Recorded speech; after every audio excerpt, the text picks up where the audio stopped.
সাহাবীদের সময়কালে যে কোনো বিষয় একাধিক মতামত পাওয়া যেত, এক্ষেত্রে আমরা সহিহ বুখারীর একটি বিখ্যাত হাদিস উল্লেখ করতে পারি, যেখানে আহজাবের যুদ্ধের প্রসঙ্গটা এসেছে। এবং আহজাবের যুদ্ধে যখন মুসলমানরা জয়লাভ করলো, আল্লাহ রাসূল সাল্লাল্লাহু আলাইহি ওয়াসাল্লাম আহজাবের ওই প্রান্ত থেকে বা খন্দকের প্রান্ত থেকে মদিনায় ফিরে আসার প্ল্যান করছিলেন। জিবরাইল আলাইহিস সালাম এসে বললেন, ইয়া রাসূলুল্লাহ, আপনারা তলোয়ার নামিয়ে ফেলেছেন, আমরা তো নামাইনি। আল্লাহ তাআলা আদেশ দিয়েছেন যে বনু কুরাইজাতে অভিযান পরিচালনা করতে হবে, আপনি মদিনাতে যাবেন না, বরং বনু কুরাইজার দিকে যান। একথা শুনে আল্লাহ রাসূল সাল্লাল্লাহু আলাইহি ওয়াসাল্লাম সাহাবাদেরকে বললেন, তোমরা সবাই ডিরেক্টলি এখান থেকে বনু কুরাইজার দিকে চলে যাবে। ভাষ্যটি ছিল এমন, লা ইউসাল্লিয়ান্না আহাদুন আল আসরা ইল্লা ফি বানি কুরাইজা, মানে তোমরা কেউই কিন্তু পথিমধ্যে আসর পড়বে না, বরং বনি কুরাইজায় পৌঁছে তারপরে আসরের সালাত করবে। আল্লাহ রাসূল সাল্লাল্লাহু আলাইহি ওয়াসাল্লামের কমান্ডের সাথে সাথে সবাই, বনু কুরাইজা হচ্ছে মদিনা থেকে বেশ দূরে, ইহুদিদের একটা দুর্গ ছিল, সেখানে ইহুদি কমিউনিটি সেখানে থাকতো। রাসূল সাল্লাল্লাহু আলাইহি ওয়াসাল্লাম বললেন, আসরের নামাজ তোমরা বনু কুরাইজায় পৌঁছে তারপরে পড়বে। সাহাবারা চলতে আরম্ভ করলেন, পথিমধ্যে আসরের ওয়াক্ত হয়ে গেল। সাহাবাদের মধ্যে একদল ভাবলেন যে আসরের ওয়াক্ত যেহেতু হয়েছে, আমরা এখানেই পড়ে ফেলবো। ওনারা বললেন যে রাসূল সাল্লাল্লাহু আলাইহি ওয়াসাল্লাম এই কথাটা দিয়ে বোঝাতে চেয়েছেন যে তোমরা এমন ভাবে দ্রুত যাবে যাতে বনু কুরাইজায় যে আসরের সময় হয়, ফলে ওখানে আসর পড়বে। কিন্তু যেহেতু আমাদের লেট হয়ে গিয়েছে, ফলে আমরা আসরের সময় হওয়ার সাথে সাথে পথিমধ্যেই পড়ে ফেলবো। ওনারা এই চিন্তা থেকে মাঝপথে আসর পড়ে ফেললেন। আর কিছু কিছু সাহাবারা বললেন, না, রাসূল সাল্লাল্লাহু আলাইহি ওয়াসাল্লাম যে কমান্ড আমাদেরকে করেছেন সেটা হচ্ছে বনু কুরাইজায় না পৌঁছে আসরের সালাত পড়া যাবে না। এটা যত দেরি হোক, যদি আসরের নামাজ কাজাও হয়ে যায়, ফাউতও হয়ে যায়, আমরা প্রতিমধ্যে পড়তে পারবো না, কারণ রাসূল সাল্লাল্লাহু আলাইহি ওয়াসাল্লাম বনু কুরাইজায় পৌঁছার পরে, ওখানে অ্যারাইভ করার পরে আমাদেরকে সালাত পড়তে বলেছেন। ওনারা বাকিদের সাথে মাঝপথে সালাত না পড়ে বনু কুরাইজায় চলে গেলেন এবং তারা বনু কুরাইজাতে পৌঁছে তারপরে সালাত পড়লেন। তাহলে দেখেন, আল্লাহ রাসূল সাল্লাল্লাহু আলাইহি ওয়াসাল্লামের এক নির্দেশনা, একটি কমান্ড থেকে সাহাবাদের মধ্যে এক গ্রুপ একভাবে বিষয়টি বুঝলো, আরেক গ্রুপ ঠিক তার উল্টোটি 180 ডিগ্রি অ্যাঙ্গেল বিপরীতে যেয়ে তারা বুঝলো। এবং পরবর্তীতে আল্লাহ রাসূল সাল্লাল্লাহু আলাইহি ওয়াসাল্লাম যখন বনু কুরাইজায় উপস্থিত হলেন, ওনার কাছে বিষয়টি পেশ করা হলো যে আপনার এই কমান্ড শুনে, নির্দেশনা শুনে কিছু সাহাবা পথিমধ্যে নামাজ পড়েছে, কিছু সাহাবা বনু কুরাইজায় এসে পড়েছে। রাসূল সাল্লাল্লাহু আলাইহি ওয়াসাল্লাম কাউকে কিছু বললেন না। রাসূল সাল্লাল্লাহু আলাইহি ওয়াসাল্লাম বললেন, ওকে, ঠিক আছে, সমস্যা নেই। তো এই দুইটি মতামতের মধ্যে কোনোটা যদি ভুল হতো, তাহলে রাসূল সাল্লাল্লাহু আলাইহি ওয়াসাল্লাম চুপ করে বসে থাকতেন না। কারণ নবীদের বৈশিষ্ট্য হচ্ছে তারা যদি কোথাও ভুলভাল কিছু দেখতে পান, শরীয়ত বিরোধী কিছু দেখতে পান, ওনারা এটাকে শুধরে দেন। কোন একটি বিষয়ে একাধিক জিনিস যে হক হতে পারে, বনু কুরাইজার এই ঘটনাটাই তার প্রমাণ বহন করে। অর্থাৎ সব বিষয়ে হক কেবলমাত্র একটি, এটা নাও হতে পারে। কখনো কখনো একাধিক বিষয়ে হক হতে পারে। যেমন আপনি যদি বুকের উপরে হাত বাঁধেন, আপনার এটা বলার সুযোগ নেই যে যারা নাভির নিচে হাত বাঁধে তাদের সালাত হচ্ছে না, তারা বাতিল, এটা বলার সুযোগ নেই। আবার যারা নাভির নিচে সালাতে হাত বাঁধছেন, তারা আপনারা কখনোই বলতে পারবেন না যে যারা বুকের উপরে বাঁধে তাদের সালাত হচ্ছে না, এটা বাতিল না। তার মানে কোনো কোনো বিষয় এমনও হয়, একাধিক বিষয় হক হতে পারে। যেমন সালাতের বুকে হাত বাঁধার ক্ষেত্রে বুকের উপরের এটাও ঠিক আছে, মাঝখানেও ঠিক আছে, নাভি সংলগ্ন নিচেও ঠিক আছে, প্রয়োজনে কারো যদি কষ্ট হয় হাত যদি সে ছেড়ে দেয় সেটাও ঠিক আছে। অনেকে বলে যে এটাও ঠিক ওইটাও ঠিক, এটা কেমন করে হয়? তাদের জন্য এই হাদিসটা একটা বড় ধরনের দলিল যে কোনো বিষয়ে একাধিক মতামত হক হতে পারে, একাধিক মতামতই সহিহ হতে পারে। নট নেসেসারি যে একটা বিষয়ই সঠিক হতে হবে, কখনো কখনো একাধিক বিষয়ও সহিহ হতে পারে। তাহলে এই প্রসঙ্গে আমরা বুঝলাম যে এই যে মতের ভিন্নতা, চিন্তার ভিন্নতা বা বুঝের, আন্ডারস্ট্যান্ডিং এর ভিন্নতা, এটা শুধু আমাদের সময় না বা মাযহাবের ইমামদের মধ্যেই না, এটা সাহাবাদের মধ্যেও ছিল। আরেকটি মজার বিষয় এখানে উল্লেখ করা যেতে পারে। আমরা জানি যে আল্লাহ রাসূল সাল্লাল্লাহু আলাইহি ওয়াসাল্লাম মেরাজে গিয়েছিলেন, সশরীরে ওনার মেরাজ হয়েছিল। এই মেরাজে গিয়ে তিনি সরাসরি আল্লাহ তাআলাকে দেখেছেন নাকি দেখেননি, এই বিষয়ে সাহাবাদের মধ্যে দুইটা দল ছিল। যেমন আল্লাহ রাসূল সাল্লাল্লাহু আলাইহি ওয়াসাল্লামের প্রিয়তম স্ত্রী আমাদের আয়েশা রাদিয়াল্লাহু তাআলা আনহা, উনি মনে করতেন যে মেরাজে যে রাসূল সাল্লাল্লাহু আলাইহি ওয়াসাল্লাম আল্লাহ তাআলাকে সরাসরি দেখেননি। আবু হুরায়রা রাদিয়াল্লাহু তাআলা আনহু এই মতামত গ্রহণ করেছেন। অন্যদিকে আব্দুল্লাহ ইবনে আব্বাস রাদিয়াল্লাহু তাআলা আনহুর মতো সাহাবী, আনাস রাদিয়াল্লাহু তাআলা আনহুর মতো সাহাবী, ওনারা মনে করতেন যে রাসূল সাল্লাল্লাহু আলাইহি ওয়াসাল্লাম সরাসরি মেরাজের রাতে আল্লাহ তাআলাকে দেখেছেন। তাহলে দেখেন, প্রত্যেকই জলিল কদর সাহাবী, অনেক মর্যাদাবান সাহাবী। তাদের কেউ মনে করেছেন সরাসরি আল্লাহর সাথে সাক্ষাৎ হয়েছে, আবার কেউ মনে করেছেন সরাসরি সাক্ষাৎ হয়নি। সো এই যে মতের ভিন্নতা, এটা খুবই স্বাভাবিক একটা বিষয়। এবং আল্লাহ রাসূল সাল্লাল্লাহু আলাইহি ওয়াসাল্লামের সময় যে সাহাবারা ছিল, ওনাদের মধ্যে বিভিন্ন মাসালাতে, ফিকহি মাসালাতে মতামতের ভিন্নতা ছিল। সবাই যে এক মতের উপর ঐক্যবদ্ধ ছিলেন, ব্যাপারটি এমন নয়। এবার আমরা জানার চেষ্টা করব মাযহাব একাধিক হওয়ার কারণ কি। যেহেতু শুরুতে আমরা বলেছি মাযহাব মানে মতামত বা অভিমত, সো প্রত্যেকের মতামত একরকম হবে এটা আসলে লজিক্যাল না, এটা যৌক্তিকও নয়। এক একজনের চিন্তা এক এক রকম, বুঝ একরকম। মতের ভিন্নতা বা বুঝের ভিন্নতা বা চিন্তার ভিন্নতা is very common and very human, এটা মানুষের মাঝে থাকবেই, এটাই মানুষের সহজাত। এই কারণে একাধিক মতামত কোরআন সুন্নাহর বিষয়ে আমরা পাচ্ছি। পাশাপাশি রাসূল সাল্লাল্লাহু আলাইহি ওয়াসাল্লামের পক্ষ থেকেও একটি আমলের ব্যাপারে একাধিক কোন একটি বিষয় একাধিক আমলও প্রমাণিত হয়েছে, ফলে একাধিক মতামত এখানে গড়ে উঠেছে। যেমন ধরুন সালাতে কখনো কখনো রাসূল সাল্লাল্লাহু আলাইহি ওয়াসাল্লাম বুকের উপরে তিনি হাত বেঁধেছেন, কখনো নিচে হাত বেঁধেছেন, কখনো নাভির সাথে মিলিয়ে হাত বেঁধেছেন, কখনো নাভি সংলগ্ন নিচে হাত বেঁধেছেন। তো কোনো সাহাবা ওনার রাসূল সাল্লাল্লাহু আলাইহি ওয়াসাল্লামের কাছ থেকে বুকের উপরে যে হাত বাঁধার হাদিসটি সেটি গ্রহণ করেছে, কোনো সাহাবারা নাভির উপরে যে হাত বেঁধেছে সেটা গ্রহণ করেছে, কোনো সাহাবারা নাভি সংলগ্ন নিচে যে হাদিসটি ওনার রাসূল সাল্লাল্লাহু আলাইহি ওয়াসাল্লামের কাছ থেকে দেখেছেন বা শুনেছেন সেটি গ্রহণ করেছেন। আবার কখনো কখনো আল্লাহ রাসূল সাল্লাল্লাহু আলাইহি ওয়াসাল্লাম টায়ার্ড হয়ে গেলে হাত বাঁধা থেকে হাত ছেড়ে দিতেন। অনেক সাহাবারা, বিশেষ করে মালিকি মাযহাবের অনেক অনুসারীরা এই মতামতটিকে গ্রহণ করেছেন। এভাবেই কিন্তু একটি প্রসঙ্গে বা একটি বিষয়ে রাসূল সাল্লাল্লাহু আলাইহি ওয়াসাল্লামের কাছ থেকে যখন একাধিক আমল প্রমাণিত হয়েছে, ফলে এই ক্ষেত্রে একাধিক মতামত বা ভিন্ন মত এখানে তৈরি হয়েছে।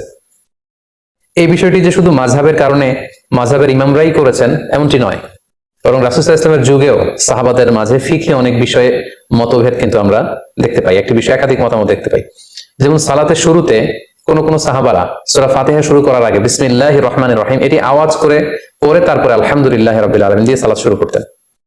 আবার অনেক সাহাবারা সালাতের শুরুতে বিসমিল্লাহির রহমানির রহিম এটিকে আওয়াজ করে পড়তেন না, বরং আলহামদুলিল্লাহি রাব্বিল আলামিন এখান থেকে জাহরি কিরাতে আওয়াজ দিয়ে শুরু করতেন। তাহলে দেখুন সাহাবাদের সময়ে কিন্তু একাধিক মতামত বা ভিন্ন মত পাওয়া গিয়েছে।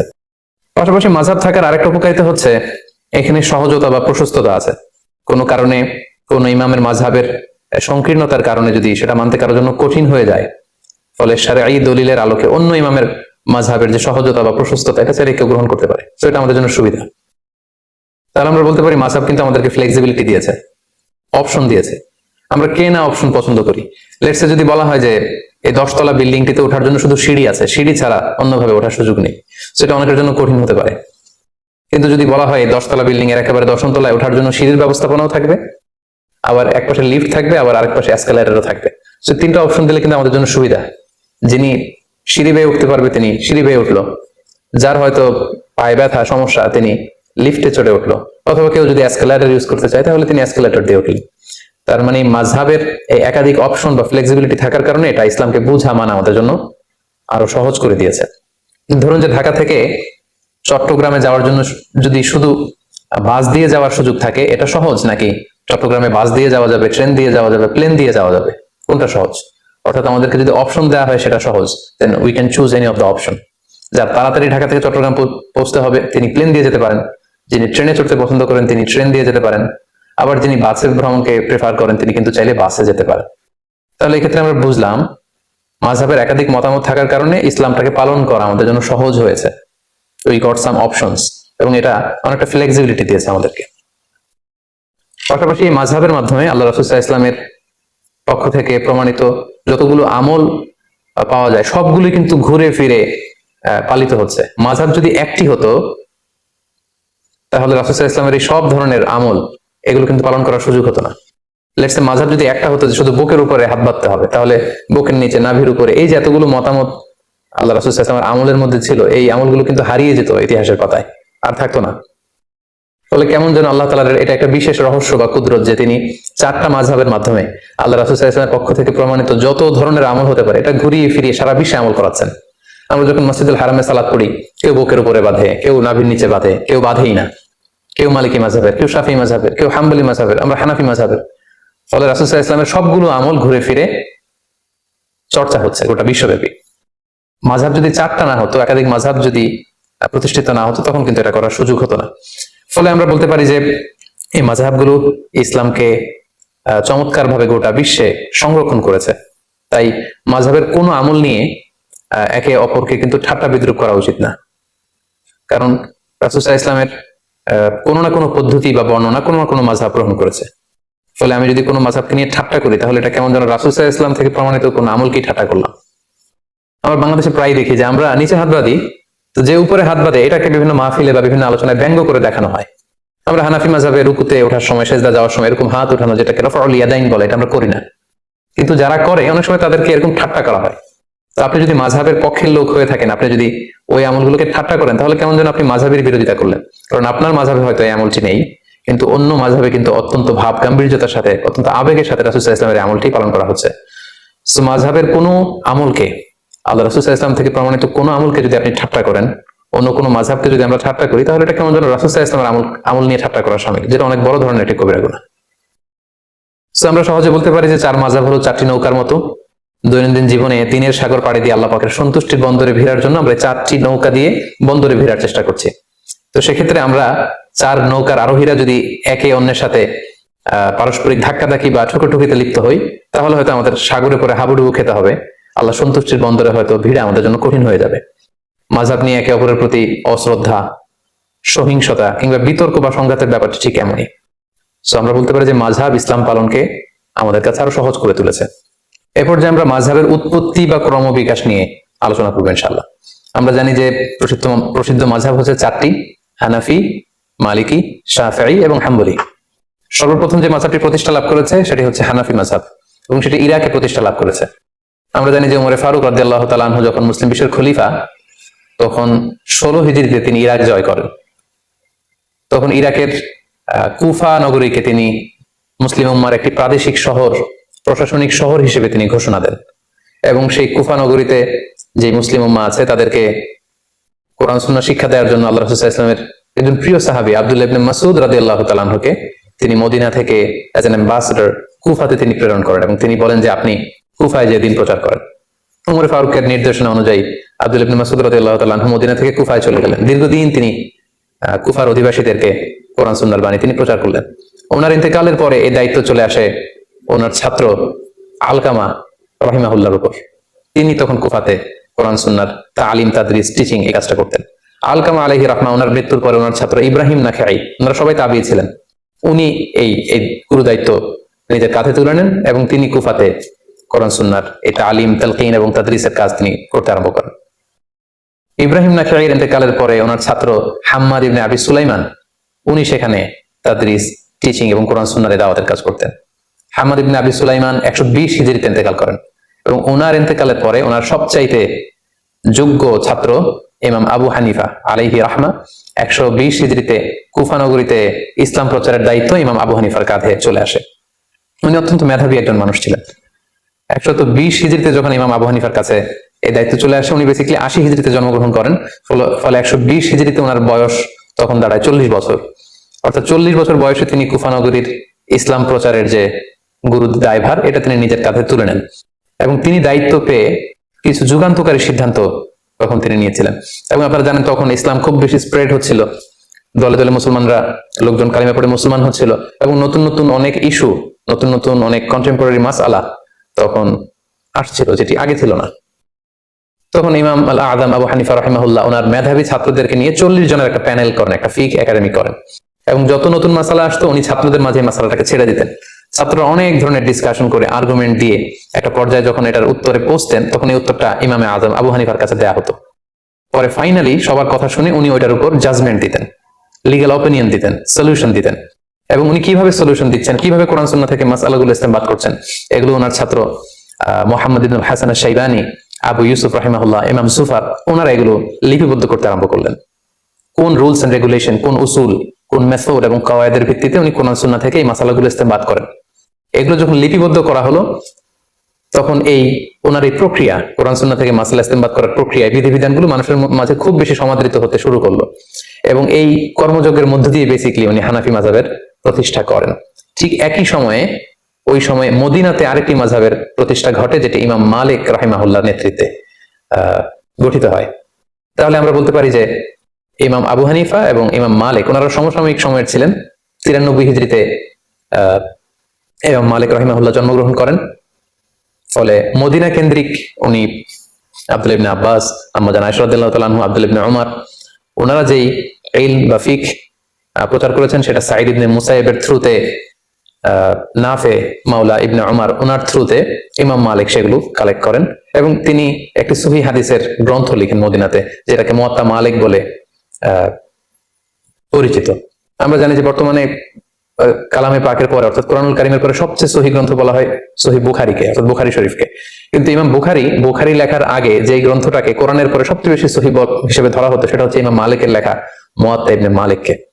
উনি মসজিদে নববীতে বসে সেখানে দার্স দিতেন, এবং ওনারও অনেক ছাত্র, শাগরিদ, অনুসারী, ফলোয়ার মদিনা কেন্দ্রিক গড়ে ওঠে, এবং উনি যে রুলস এন্ড রেগুলেশনের আওতায় কোরআন সুন্নাহর মাসালাগুলো ইসতিমবাত করতেন, সেটার আলোকে উনি একটি মাযহাব প্রতিষ্ঠা করেন, সেটাকে বলা হয় মালিকি মাযহাব, যেটাকে মাদ্রাসাতু আহলিল হাদিস বলে, আর ইমাম আবু হানিফার মাযহাবকে বেসিক্যালি মাদ্রাসাতু আহলির রায় বলে। তাহলে সংক্ষেপে যদি আমরা এভাবে বলি যে ইমাম আবু হানিফা এবং ইমাম মালিক ওনারা সমসাময়িক ছিলেন। ইমাম আবু হানিফা ইরাক কেন্দ্রিক ইবনে মাসউদ রাদিয়াল্লাহু তাআলা আনহুর যে জ্ঞান ওনার ছাত্রদের থ্রুতে ওনার হাতে এসেছে সেটার উপর বেস করে ইরাকে তিনি হানাফি মাযহাব প্রতিষ্ঠা করেন। একই সময়ে মদিনাতে ইমাম মালিক রাহিমাহুল্লাহ ওই মালিকি মাযহাব প্রতিষ্ঠা করেন। তাহলে এইভাবে বেসিক্যালি হানাফি মাযহাব এবং মালিকি মাযহাবের সূচনা বা গোড়াপত্তন হয়েছে। ইমাম মালিকের পরে ইমাম মালিকের ছাত্র ইমাম শাফিঈ, যে বছর ইমাম আবু হানিফা ইন্তেকাল করেন 150 হিজরিতে, ঠিক সেই বছর ইমাম শাফিঈ জন্মগ্রহণ করেন। তিনি জন্মগ্রহণ করেন ফিলিস্তিনের গাজাতে, সেখান থেকে ওনার মা ওনাকে মক্কায় নিয়ে আসেন। মক্কা থেকে মদিনাতে ইমাম মালিকের কাছে তিনি পড়াশোনা করেন। পরবর্তীতে বাগদাদে ইমাম আবু হানিফার ছাত্র মুহাম্মদ ইবনুল হাসান আশ-শাইবানির কাছে পড়াশোনা করেন। এভাবে তিনিও অনেক বড় একজন স্কলার হয়ে ওঠেন। তিনি হানাফি মাযহাবের দ্বারা প্রভাবিত হয়ে প্রথমত বাগদাদে তিনি জ্ঞান চর্চা এবং জ্ঞান বিতরণ করেন। পরবর্তীতে তিনি যখন মিশরে চলে যান, সেখানে যে তিনি যত মাসআলা ইমাম আবু হানিফা কিভাবে বলেছেন এবং ওনার সরাসরি শিক্ষক ইমাম মালিক কিভাবে বলেছেন এগুলোকে থরলি ইনভেস্টিগেট করে উনি নিজে আবার একটি মাযহাব প্রতিষ্ঠা করেন কিছু রুলস এন্ড রেগুলেশনের আওতায়। ফলে 3 নম্বর মাযহাবের গোড়াপত্তন হলো ইমাম শাফিঈর মাযহাব, যেটা মিশরে। ওনার কবরও মিশরে অবস্থিত। আমি নিজেও ইমাম শাফিঈর কবর জিয়ারত করেছি মিশরে। আর ইমাম আবু হানিফার কবর হচ্ছে কুফাতে, আর ইমাম মালিক রাহিমাহুল্লাহর কবর হচ্ছে মাকবারাতুল বাকিয়ায়, অর্থাৎ মসজিদে নববীর পাশে যে কবরস্থান সেখানে ওনাকে দাফন করা হয়েছে। তাহলে আমরা পেলাম যে শুরুতে ইরাক কেন্দ্রিক হানাফি মাযহাবের গোড়াপত্তন হলো, মদিনা কেন্দ্রিক মালিকি মাযহাবের গোড়াপত্তন হলো এবং মিশর কেন্দ্রিক ইমাম শাফিঈ মাযহাবের গোড়াপত্তন হলো। সর্বশেষে যে 4 নম্বর মাযহাবটি আছে সেটি হচ্ছে ইমাম আহমদ ইবনে হাম্বলের মাযহাব। উনি অনেক বড় একজন ইমাম ছিলেন। উনি ইমাম শাফিঈর সরাসরি ছাত্র ছিলেন এবং তিনি মুসনাদে আহমদ ইবনে হাম্বল নামে একটি হাদিসের গ্রন্থ রচনা করেছেন, যেটি হাদিসের একক গ্রন্থ হিসেবে সবচেয়ে বড় হাদিসের কালেকশন। উনি বাগদাদে জন্মগ্রহণ করেছিলেন, ইমাম শাফিঈর সরাসরি ছাত্র। সর্বশেষে উনি আগের 3টি মাযহাবকে গবেষণা করে এবং নতুন ভাবে ওনার গবেষণার যে রুলস এন্ড রেগুলেশন সেগুলোর আলোকে উনি সর্বশেষ লেটেস্ট মাযহাবকে প্রতিষ্ঠা করলেন, সেটাকে হাম্বলি মাযহাব বলা হয়। এইভাবেই বেসিক্যালি মাযহাবের গোড়াপত্তন হয়। প্রথমে ইমাম আবু হানিফা হচ্ছেন এটার পাইওনিয়ার, তারপর ইমাম মালিকের নেতৃত্বে মালিকি মাযহাব, ইমাম শাফিঈর নেতৃত্বে শাফিঈ মাযহাব এবং সর্বশেষে ইমাম আহমদ ইবনে হাম্বলের নেতৃত্বে হাম্বলি মাযহাবের গোড়াপত্তন হয়। এভাবেই 4টি মাযহাব গোটা বিশ্বে প্রসিদ্ধি লাভ করে এবং তালাকাতিল উম্মাহ হাযিহিল মাযাহিব আল আরবাআতা বিল কবুল ফি মাশারিকিল আরদি ওয়া মাগারিবিহা। গোটা বিশ্বের মুসলমানরা এই 4টি মাযহাবকে অত্যন্ত আন্তরিকতার সাথে গ্রহণ করে, কারণ গোটা বিশ্বের স্কলাররা ওনারা দেখেছেন যে এই 4 মাযহাবের 4 জন যে ইমাম ওনারা ছিলেন অত্যন্ত মুখলিস লোক। ইখলাসের মানদণ্ডে ওনারা উত্তীর্ণ ছিলেন। ইলমি যোগ্যতা ছিল অনেক বেশি পরিশ্রম করে ওনারা এমন ভাবে কোরআন সুন্নাহ থেকে এই মাসআলাগুলো লিগ্যাল অপিনিয়ন গুলো বের করেছে, যেটা আমাদের জন্য অনেক বড় একটা নিয়ামত। এবং এই ওনাদের এই কাজের মধ্য দিয়ে গোটা বিশ্বের মুসলিম উম্মার হৃদয়ে মণিকোঠায় ওনারা স্থান করে নিয়েছে। ফলে গোটা বিশ্বের আপনি মুসলিম রাষ্ট্রগুলোর দিকে যদি খেয়াল করেন তাহলে দেখবেন যে সবাই এই 4টি মাযহাবের কোনো না কোনো একটি মাযহাবকে ওনারা গ্রহণ করেছেন। আমাদের বাংলাদেশে হানাফি মাযহাবের প্রচলন, বাংলাদেশ, ভারত, পাকিস্তান, আফগানিস্তান, তুরস্ক, তারপর চীনের যে অংশে মুসলমানরা থাকে এবং রাশিয়ার যে অংশগুলো ভাগ হয়ে আলাদা আলাদা দেশ হয়েছে, যেমন তুর্কমেনিস্তান, তাজিকিস্তান, কিরগিজস্তান, এই সবগুলো দেশ এবং ইউরোপের কিছু দেশে হানাফি মাযহাব প্রসিদ্ধি লাভ করেছে। পাশাপাশি অনেকে মনে করে থাকেন যে মাযহাবের কারণে ইসলাম বিভক্ত হয়ে গিয়েছে। অনেকে বলেন যে একটা মাযহাব থাকলেই তো ভালো হতো, এখানে 4টা হলো কেন? এটা তো ইসলামকে বিভক্ত করেছে। এই কথাটিও আসলে ঠিক নয়। আসলে বাস্তবতা হচ্ছে একেবারে উল্টো। মাযহাব আসলে ইসলামকে বিভক্ত করেনি, বরং মাযহাব ইসলামকে অনেকগুলো ভাগে ভাগ হওয়া থেকে বাঁচিয়েছে। অর্থাৎ অনেকগুলো ভাগে বিভক্ত না করে এটাকে মাত্র 4টা ভাগে ভাগ করেছে।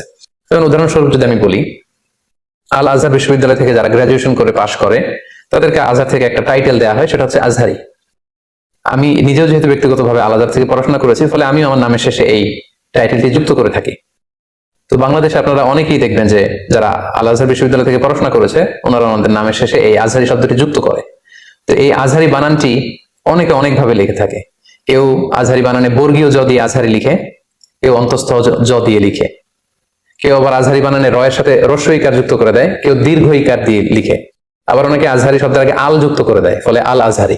এইভাবে যদি আপনি খেয়াল করেন প্রায় 8টি বানানে আজহারি শব্দটা কিন্তু লেখা সম্ভব।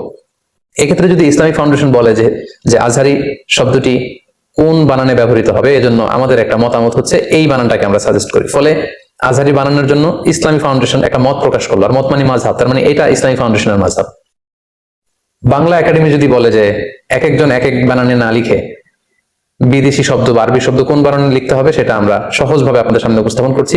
আমাদের চিন্তা মতে এই বানানটি হচ্ছে সবচেয়ে ভ্যালিড, সবচেয়ে যুক্তিযুক্ত। তাহলে আজহারি বানানের ক্ষেত্রে বাংলা একাডেমি একটি মতামত পেশ করলো, এটা হচ্ছে বাংলা একাডেমির মাযহাব। অথবা প্রথম আলো যদি বলে যে আমরা সব বানানকে সহজভাবে নতুন ভাবে উপস্থাপনের চেষ্টা করছি, আমরা সাজেস্ট করি যে আজহারি বানানটা এইভাবে হলে ভালো হয়, ওনারা একটা মতামত দিলেন, তাহলে এটা হচ্ছে প্রথম আলোর মাযহাব।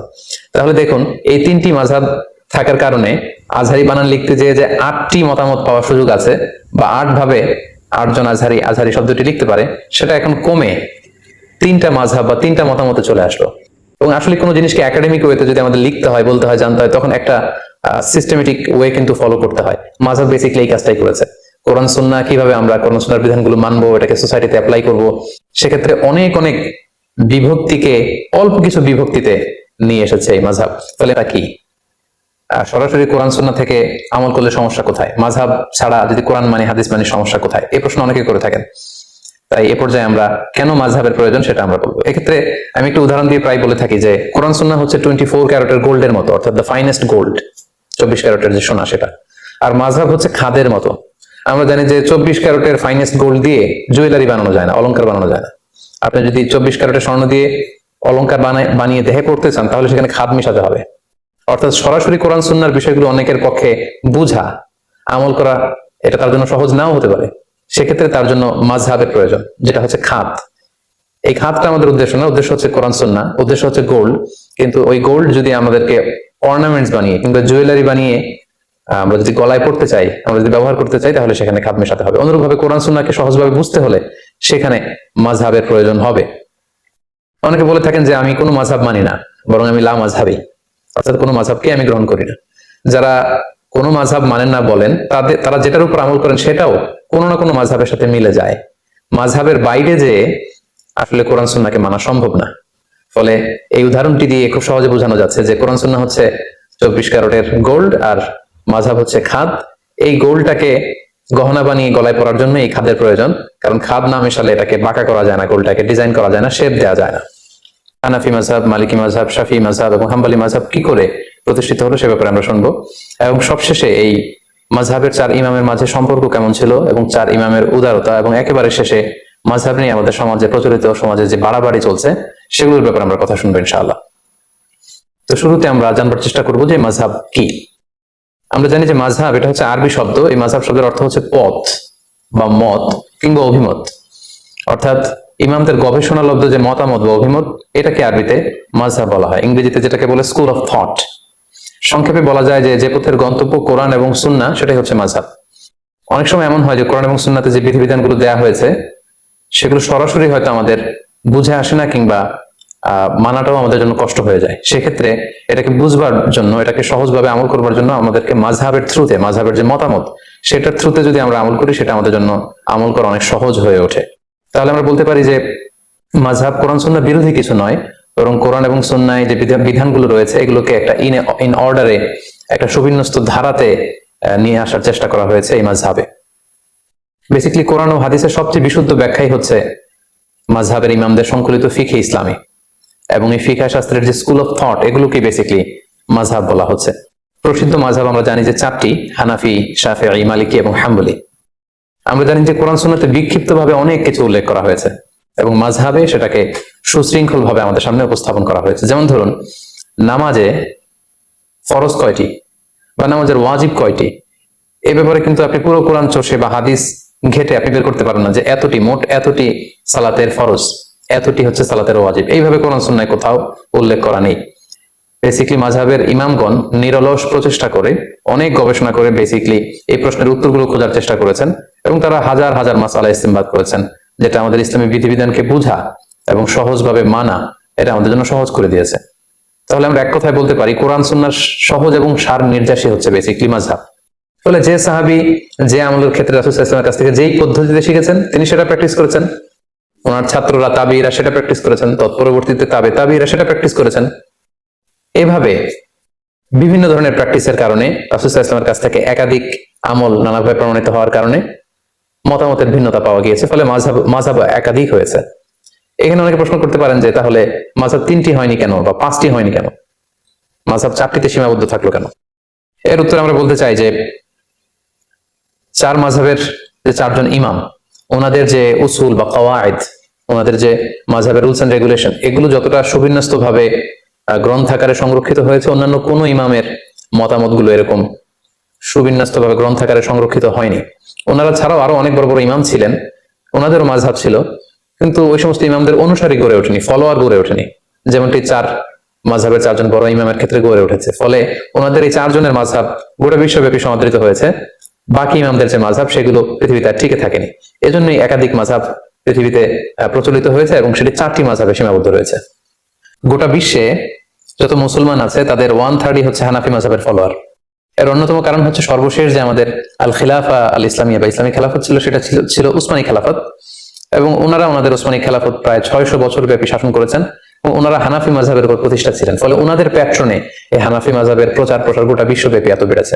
আমরা যদি পরবর্তীতে মালিকি মাযহাবের দিকে খেয়াল করি, নর্থ আফ্রিকান যে কান্ট্রিগুলো আছে সেখানে মালিকি মাযহাব প্রসিদ্ধি লাভ করেছে। কুয়েতে, বাহরাইনে, দুবাইতে এবং সৌদি আরবের কিছু অঞ্চলে মালিকি মাযহাবের অনুসারী করে উঠেছে। শাফি মাযহাবের কথা যদি আমরা বলি, মিশরে সেটা আমরা দেখি যে মিশরে শাফি মাযহাবকে ফলো করা হয়। মালয়েশিয়াতে, ইন্দোনেশিয়াতে, শ্রীলঙ্কাতে, ইথিওপিয়া, সোমালিয়া এবং ইয়ামানে এই শাফি মাযহাবের অনুসারীদেরকে আমরা পাবো। আলাইকুম ওয়া রাহমাতুল্লাহি ওয়া বারাকাতুহু। নাহমাদুহু ওয়া নুসাল্লি আলা রাসূলিহিল কারীম। আম্মা বা'দু ফাআউযু বিল্লাহি মিনাশ শাইতানির রাজীম। বিসমিল্লাহির রহমানির রহিম। আবু লাইস নিক্সন নামে একজন ভাই প্রশ্ন করেছেন, কিছু মানুষ মনে করে মানুষ বা কোনো প্রাণীর ছবি একেবারেই আঁকা যাবে না। যেমন সচিত্র নামাজ শিক্ষার বই বের হয়েছে, সেখানে চিত্রে রুকু সিজদার সহি নিয়ম দেয়া আছে, যা আমাদের সবার নামাজের সঠিক আদর্শ। এখানে ছবিগুলো হাতে আঁকা, এটা হালাল কিনা? আরেকটা কথা হলো, মেডিকেল সায়েন্সের একটা মেজর বই আছে, অ্যাটলাস অফ হিউম্যান অ্যানাটমি। বইটির লেখক যে নিটার, কেন হাতে এঁকেছেন নিশ্চয়ই তিনি বুঝবেন। অ্যানাটমি যদি না থাকতো তাহলে ধার্মিক মুসলিমদের ডক্টর না হয়ে কবিরাজ হতে হতো। মানুষের বা প্রাণীর ছবি না এঁকে কেউ বায়োলজির কোনো বিষয়ে পড়ালেখা করতে পারবে নাকি স্থপতি হতে পারবে? এখানে ইসলাম কি বলে সেটাই আপনাদের নিকট আমি জানতে চাই। জি প্রিয় ভাই আবু লাইস নিক্সন, আপনার এই প্রশ্নের উত্তরে আমরা বলবো যে ইসলামে ছবি আঁকা বা চিত্রাঙ্কন করা এতে কোনো বাধা নেই। আপনি চাইলে ফুলের ছবি আঁকতে পারেন, গাছের ছবি আঁকতে পারেন, পাহাড়ের ছবি আঁকতে পারেন, আকাশের ছবি আঁকতে পারেন, ঘরের ছবি আঁকতে পারেন। এনভায়রনমেন্টাল ডিজাইনের জন্য যে ডিজাইন দরকার বা আর্কিটেকচারাল ডিজাইনের জন্য যে সমস্ত ডিজাইন দরকার, এই সব ধরনের ডিজাইন করা, স্কেচ করা, পোর্ট্রেট করা, এগুলো ইসলামে জায়েজ আছে। শুধু নিষেধ যে জায়গাটাতে সেটা হচ্ছে প্রাণীর ছবি অঙ্কন করা, যাতু আরওয়াহ, যেগুলো রূহ আছে, জি রূহিন, প্রাণীর ছবি অঙ্কন করার ক্ষেত্রে ইসলাম আমাদেরকে নিষেধ করেছে। সেটা মানুষের ছবি হোক, এটা অন্য কোনো প্রাণীর ছবি হোক, কোনো পাখির ছবি হোক, যেটার ভেতরে প্রাণ আছে, প্রাণ খুঁজে পাওয়া যাবে, সেটার ছবি আঁকা ইসলামে নিষিদ্ধ। কিন্তু প্রাণীর ছবি ছাড়া আর যে কোনো ধরনের ছবি আপনি চাইলে আঁকতে পারেন। সেক্ষেত্রে আপনি আপনার হবি, ড্রয়িং বা পেন্টিং, এই সব ধরনের কাজ কিন্তু আপনি করতে পারেন, শুধু প্রাণীর ছবিটা আঁকা যাবে না। এখন প্রশ্ন হচ্ছে, প্রাণীর ছবি কেন ইসলামে অঙ্কন করাকে নিষেধ করা হয়েছে, আর কারণটা কি? এর কারণ হচ্ছে, প্রাণীর ছবি যদি কেউ অঙ্কন করতে চায়, এটা কেমন যেন আল্লাহ তাআলার সৃষ্টিকে অনেকটা চ্যালেঞ্জ করার মতো দুঃসাহস দেখানো হয়। অর্থাৎ একটা মানুষকে যদি আমি স্কেচ করতে চাই কাগজে বা পোর্ট্রেট করতে চাই, সেক্ষেত্রে কেমন যেন তিনি দেখতে যেমন, তার মতো করে আরেকটা সৃষ্টি আমি আমার কাগজের ক্যানভাসে তুলে ধরতে চাইছি। এটা কেমন যেন স্রষ্টাকে চ্যালেঞ্জ করার মতো। এটাও এক ধরনের শিরক, অর্থাৎ স্রষ্টার কর্মের সাথে শিরক। কারণ আমি যদি একটা পাখির ছবি তুলতে অঙ্কন করতে চাই, সেই পাখি তো আমি বানাতে পারবো না। পাখি বানানো, কোনো প্রাণী তৈরি করা, এটা হচ্ছে শুধুমাত্র কেবলমাত্র একমাত্র আল্লাহ তাআলার কাজ। তো সেই প্রাণ বিশিষ্ট কোনো জিনিসের, কোনো এন্টিটির ছবি আঁকতে চাওয়া, চিত্রাঙ্কন করতে চাওয়া, এটা কেমন যেন স্রষ্টার কাজের সাথে সামঞ্জস্যতা দেখানো বা সেটাকে ইমিটেট করা বা অনেকটা সেটাকে চ্যালেঞ্জ করার মতো দুঃসাহস দেখানো। তো সেক্ষেত্রে আমরা বলবো যে ছবি তোলা, ক্যাপচারিং ফটো, সেটা আর প্রাণীর ছবি হাত দিয়ে স্কেচ করা, এই দুটোর মধ্যে পার্থক্য আছে। এই বিষয়টি খুবই সেন্সিটিভ এবং খুব খেয়াল করে বিষয়টি আমাদেরকে বুঝতে হবে। যদিও প্রয়োজনের অতিরিক্ত ছবি তুলতে আমরা নিষেধ করি, কিন্তু সাধারণত ছবি তোলা এটা হারাম এমনটা বলার সুযোগ নেই, কারণ সেখানে কিন্তু আল্লাহর সৃষ্টির সাথে চ্যালেঞ্জ করা, এরকম কোনো দুঃসাহস দেখানো হচ্ছে না। আমরা যখন ছবি তুলি, ফটো ক্যাপচার করি, কোন মানুষের ছবি তুললে তিনি দেখতে যেমন, সেটাকেই আমরা ক্যামেরা বন্দি করে রাখি, সেখানে আমি নিজ থেকে কিছু করছি না।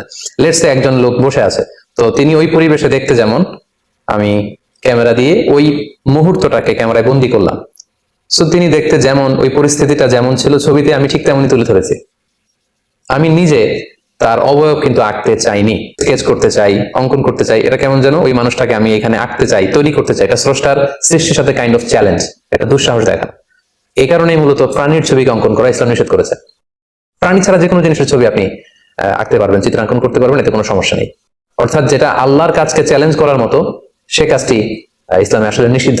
উদাহরণস্বরূপ আমরা আরো বলতে পারি যে প্রয়োজনে আমরা সাপ যদি আমাদের ক্ষতি করতে চায়, সাপ মারা যাবে, ইঁদুর মারা যাবে, বিচ্ছু মারা যাবে, কিন্তু সেগুলোকে আগুন দিয়ে পুড়িয়ে মারা যাবে না। ইসলাম আমাদেরকে কোনো প্রাণীকে আগুন দিয়ে পুড়িয়ে মারতে নিষেধ করেছে। পাশাপাশি অন্যায়ের কারণে ইসলামের যে শাস্তির বিধান, সেক্ষেত্রে আগুন দিয়ে কোনো মানুষকে শাস্তি দেওয়ার ব্যাপারে ইসলাম নিষেধ করেছে। কেন? কারণ আগুন দিয়ে শাস্তি দিতে পারবেন কেবলমাত্র আল্লাহ তাআলা। এটা আল্লাহর শাস্তি দেওয়ার একটা প্রক্রিয়া। তাহলে আমরা মানুষ হয়ে যদি অন্য মানুষকে বা কোনো প্রাণীকে আগুন দিয়ে কষ্ট দেই বা হত্যা করি বা জ্বালিয়ে দেই, এটা আল্লাহর কাজকে আমি নিজে দুনিয়াতে করে দেখাতে চাইলাম। এটা কাইন্ড অফ আল্লাহর কাজকে চ্যালেঞ্জ করা। কারণ আগুন দিয়ে শাস্তি দিবেন আল্লাহ তাআলা জাহান্নামে, এবং আমরা এই আগুনের শাস্তি থেকে কিন্তু আল্লাহ তাআলার কাছে পানাহ চাই সবসময়। আমরা পড়ি ওয়াকিনা আযাবান নার, হে আল্লাহ আপনি আমাদেরকে আগুনের শাস্তি থেকে বাঁচান। সো প্রাণীর ছবি অঙ্কন করার নিষেধাজ্ঞা ইসলামে এজন্যই দেওয়া হয়েছে, কারণ এটা আল্লাহ তাআলার যে সৃষ্টি, সেটাকে অনেকটা চ্যালেঞ্জ করার শামিল, এবং এটা কেমন যেন স্রষ্টার সাথে দুঃসাহস দেখানোর শামিল।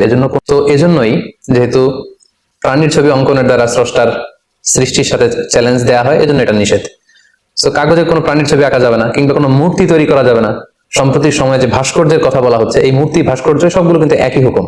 সেটা প্রাণীর ছবি কাগজে আঁকার চেয়েও আরো ভয়ঙ্কর, কারণ কাগজের মধ্যে কিন্তু 3D থাকে না, কিন্তু মূর্তি বা ভাস্কর্য যখন দেওয়া হচ্ছে, এটা পুরো মানুষের অবয়ব, একটা 3 ডাইমেনশনে এই কর্মটি, এই শৈল্পিক কর্মটি সম্পাদন করা হচ্ছে।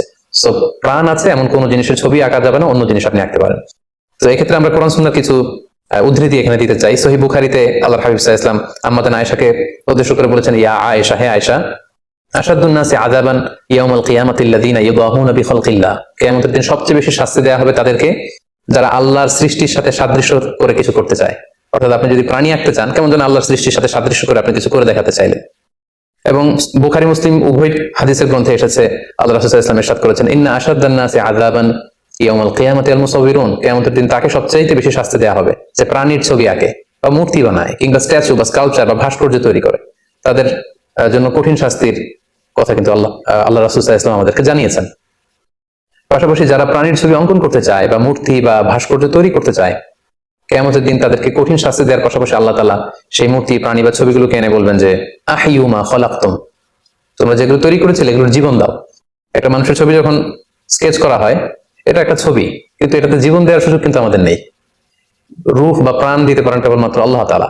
তো সেদিন আল্লাহ বলবেন আহইউ মা খালাকতুম, তোমরা যা তৈরি করেছো এটার ভেতরে তোমরা প্রাণ দাও, এবং সেটা সক্ষমতা কখনোই আমাদের হবে না। তো প্রিয় ভাই, আপনি প্রশ্ন করেছেন যে কেন নিষেধ করা হয়েছে, এবং লেটস সে হিউম্যান অ্যানাটমির প্রসঙ্গে এনে নিটারের তৈরি একটি বইয়ের কথা বলেছেন, সেখানে তিনি হাতে এঁকেছেন। আমরা যতদূর জানি হিউম্যান অ্যানাটমি রিলেটেড যে বইগুলো, সেখানে যেই প্রাণীর ছবিগুলো আছে, সেখানে আসলে কোনো মানুষের চেহারাকে তুলে আনাটা উদ্দেশ্য না, কোনো সরাসরি মানুষের যে পূর্ণাঙ্গ অবয়ব চেহারা সেটা তুলে আনা উদ্দেশ্য না। সেখানে বেসিক্যালি দেহের প্রতিটি অঙ্গের নামকে চিহ্নিত করা হয়। এটা কাইন্ড অফ স্কেলিটনের মতো দেখা যায়, মানে যেটার ভেতরে হাড় দেখা যাচ্ছে, রগ, শিরা, উপশিরা, ভেতরে সবকিছু দেখা যাচ্ছে, এবং সেখানে পয়েন্ট আউট করে কোথায় তার হাত, কোথায় তার লাং, কোথায় তার লিভার, কোথায় তার হার্ট, এইভাবে পয়েন্ট আউট করা হয়। ওইটা আসলে একটা মানুষের ছবি হিসেবে সেখানে চিত্রায়ন করা হয় না। আর সেটা যদি মেডিকেলের স্টুডেন্টরা বা জীববিজ্ঞান নিয়ে যারা পড়বে, এই বিষয় নিয়ে যদি তারা গবেষণা না করে, তাহলে তো চিকিৎসা বিজ্ঞানের ইমপ্রুভমেন্ট হবে না, ফলে এই মানব সভ্যতাকে টিকিয়ে রাখা সম্ভব হবে না। সেটা হচ্ছে জরুরাত, অর্থাৎ খুব অতীব প্রয়োজন যখন কোনো মানুষের দেখা দেয়, তখন হারাম বিষয়ে আল্লাহ তাআলা সেটাকে হালাল করে দেন। ইসলামের সাথে একটা লিগ্যাল ম্যাক্সিম আছে, সেখানে বলা হচ্ছে যে দরুরাতু তুবিহুল মাহযুরাত, যখন কোনো জিনিস অতীব জরুরি হয়ে পড়ে, আমরা বাংলায় যেটাকে জরুরি বলছি, এটাকে আরবিতে বলা হচ্ছে আদ-দরুরা। আদ-দরুরাতু তুবিহুল মাহযুরাত, কোনো জিনিস যখন খুব জরুরি হয়ে পড়ে, তখন সেই জরুরতকে সারার জন্য হারাম জিনিসকেও কিন্তু ইসলাম হালাল করে দিয়েছে। তবে শর্ত হচ্ছে আদ-দরুরাতু বিকদারিহা, যতটুকু না হলেই না। লেটস সে প্র্যাকটিক্যাল পরীক্ষায় যদি এই জাতীয় কোনো প্রাণীর ছবি অঙ্কন করতে হয়, তাহলে এমন ভাবে আঁকা, বা মানুষের দেহের চিত্র যদি অঙ্কন করতে হয়, তাহলে এমন ভাবে আঁকা যাতে ওই পারপাসটা সার্ভ হয়ে যায়। সেখানে মাথা রিলেটেড কোনো অঙ্গ আঁকতে হলে শুধু মাথাটাকে আঁকা, হাতের চিহ্ন দেওয়ার প্রয়োজন হলে হাতটাকে আঁকা, অর্থাৎ পূর্ণাঙ্গ অবয়ব যাতে প্রকাশ না পায়, এই বিষয়টা খেয়াল রেখে এই পারপাস আমার মনে হয় সার্ভ করা যেতে পারে। তাছাড়া বাচ্চাদের বিভিন্ন বইতে বাচ্চারা যদি কার্টুন দেখে পড়াশোনা করে এটা তাদের বুঝতে সুবিধা হয়, এক্ষেত্রেও স্কলাররা ছাড় দিয়েছেন যে এডুকেশন পারপাস, অর্থাৎ আপনি যে চিকিৎসা বিজ্ঞানের কথা বলেছেন, মেডিকেল পারপাসের কথা বলেছেন, এগুলোতে ইসলামে ছাড় আছে, কারণ সেখানে স্রষ্টার সৃষ্টিকে চ্যালেঞ্জ করার মতো প্রসঙ্গটা আসে না, কারণ সেটা কেবলমাত্র গবেষণার স্বার্থে এডুকেশন পারপাস ইউজ হয়। এবং বাচ্চাদের কার্টুনের ক্ষেত্রেও কিন্তু স্কলাররা এ ব্যাপারে ছাড় দিয়েছেন যে বাচ্চারা যেহেতু এই কার্টুনগুলো দেখে সহজেই তাদের পড়াশোনা আত্মস্থ করতে পারছে, সেক্ষেত্রে কার্টুনগুলো আসলে দেখতে সরাসরি মানুষের মতো না, সেগুলো একটা ভিন্ন ক্রিয়েচারের মতো। সো কোনো মানুষকে সেখানে ধারণ করা বা স্কেচ করা সেই প্রসঙ্গটা থাকে না, ফলে এডুকেশন পারপাস স্কলাররা কিন্তু এটাকে জায়েজ বলেছে।